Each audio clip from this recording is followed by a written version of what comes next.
കനത്ത ചൂടിനെ അവഗണിച്ച് 20 കിലോമീറ്റർ ദൂരം ആകാശപ്പറവകളും അവരുടെ കൂട്ടുകാരും നടത്തിയ കുരിശിൻ്റെ വഴി ശ്രദ്ധേയമായി. മുണ്ടക്കയം ടൗൺ കുരിശടിയിൽ നിന്ന് ആരംഭിച്ച് പൊൻകുന്നം തിരുക്കുടുംബ ദേവാലയത്തിൽ സമാപിച്ച കുരിശിൻ്റെ വഴിയിൽ 100 കണക്കിന് ആളുകളാണ് പങ്കുചേർന്നത്.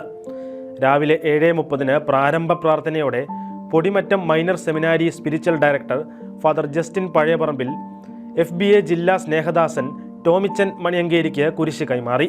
14 സ്ഥലങ്ങളിലും പ്രത്യേക നിയോഗങ്ങൾ സമർപ്പിച്ച് പ്രാർത്ഥിക്കുകയും സന്ദേശം നൽകുകയും ചെയ്താണ് കുരിശിൻ്റെ വഴി കടന്നുപോയത്. പൊൻകുന്നം തിരുക്കുടുംബ ഫെറോന ദേവാലയത്തിൽ നടന്ന സമാപന പ്രാർത്ഥനയ്ക്ക് ബിഷപ്പ് മാർ ജേക്കബ് മുരിക്കൻ കാർമ്മികത്വം വഹിച്ചു.